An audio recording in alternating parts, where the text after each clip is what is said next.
I figured that now would probably be the perfect time to do a video on grief. Since yesterday I put down one of my cats. Now, a little bit about my history is that I've had a lot of animals in my life. I've had all kinds of animals, and obviously in the course of caring for a lot of animals, death is inevitable. So I have stood by many animals in their last moments. Some were expected and, long-term illness or old age or whatever, and others were unexpected and sudden.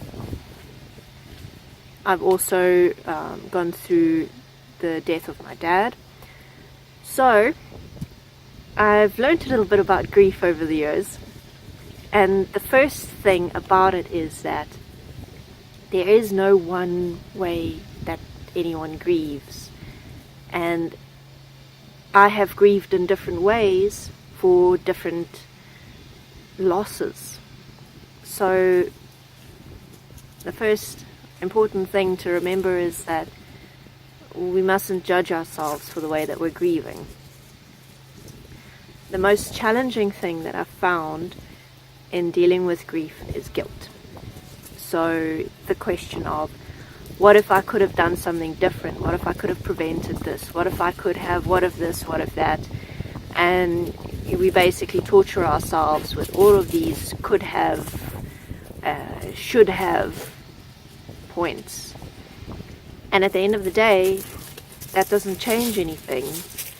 And sometimes we can get lost in it. Like you can keep yourself in that cycle of grief much longer than is actually natural, and it ends up not actually being grief. In truth, it's guilt. And there is a difference between grief and guilt. Guilt is feeling like I'm the bad guy for having done something, and feeling like I have to atone for it by making myself feel bad and calling myself bad things and having thoughts like should have, what if.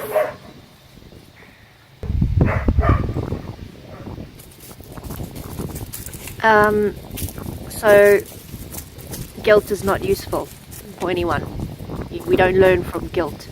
We keep ourselves trapped in the past, and we keep ourselves locked in that endless cycle, never really looking at what happened practically in a way where we ask ourselves, okay, how can I learn from what happened, and how can I make sure that I do it differently next time? Guilt also tends to make us overreact in similar situations that come up. So we get very emotionally driven when we have to deal with a similar situation and end up overreacting or making a bad situation worse, and just generally not dealing with things in an effective or supportive way for anyone involved.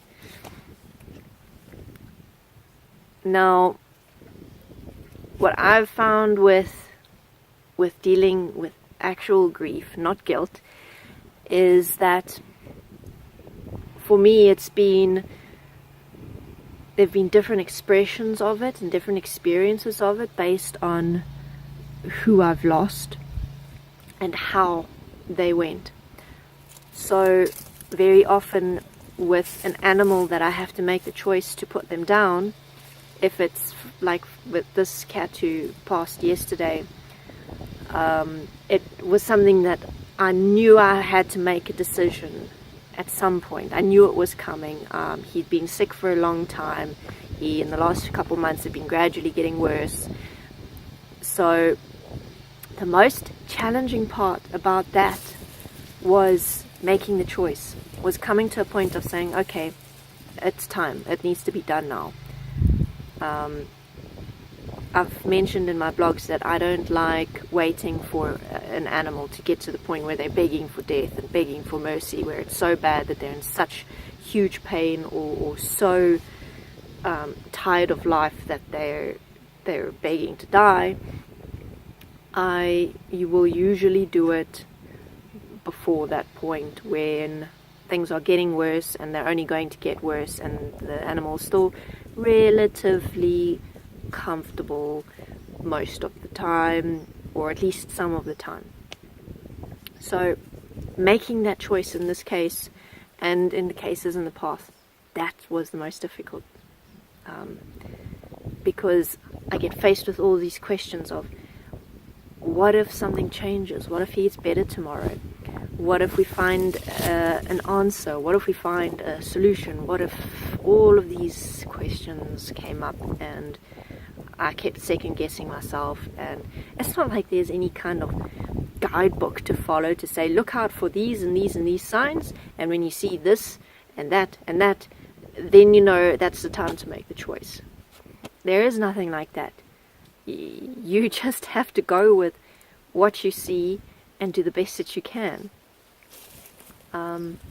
But once I made the choice, and once I was with him when he passed, there was that immediate grief,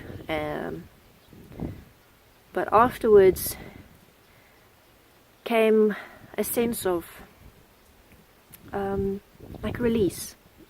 It was more like, okay, it's done. I did the best for him that I knew how to.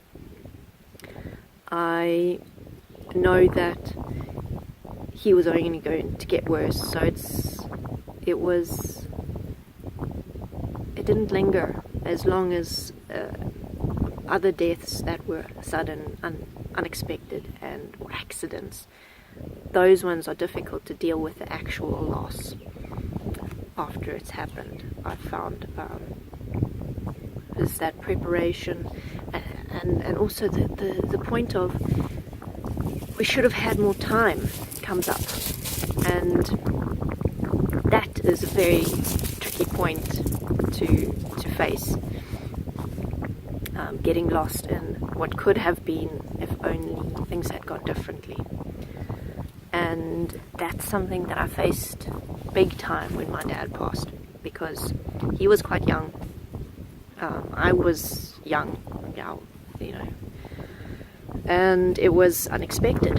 And my biggest question and biggest thought that was running around in my head was, why did it have to happen now?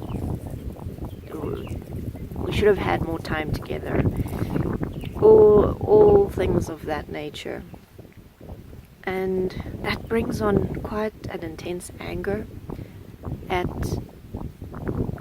no one thing in particular, maybe at life, at the nature of life, that we have no control really. And how I supported myself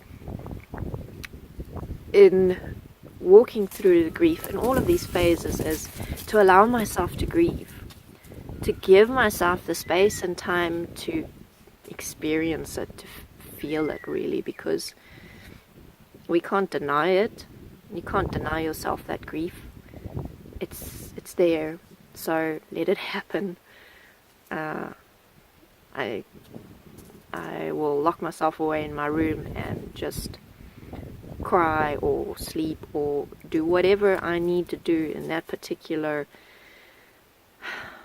moment of loss to process it.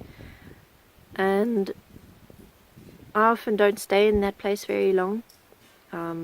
With animals, it's usually, that intenseness is usually about a day. When I lost my dad, it was a bit longer. And even today I still have moments that kind of come up out of nowhere, of this intense loss, of this intense grief of if only, or should have, or why isn't he here to be with me in this experience? So when those moments come up, same thing, just breathe, kind of let it fill me up, and then as I breathe I just release it and let it out of me. And it is kind of a physical release. It's like a physical softening and letting go, loosening of the tension that intense emotional experience brings. So yeah, there's a fine line to walk between holding on to our emotional state when we're grieving versus experiencing the grief for as long as it is there and then letting it go and moving forward. So keeping ourselves stuck in that grief cycle is a stuckness. It's a stagnant state. There's no growth that happens there, and there is no movement, there's no creation. So it is a cycle that must end, and dragging on for too long, then it becomes our responsibility. We can no longer stay in that pity party, because that's what it becomes. We can't keep ourselves there. We have to lift ourselves up and start moving forward, start living, and appreciate the time we had with the being, whoever they were to us, and move forward and honor them by living the best way that we can.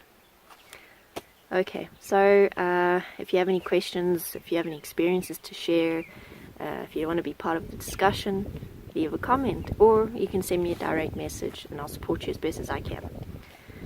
Otherwise, thank you for watching, and you will see me next time.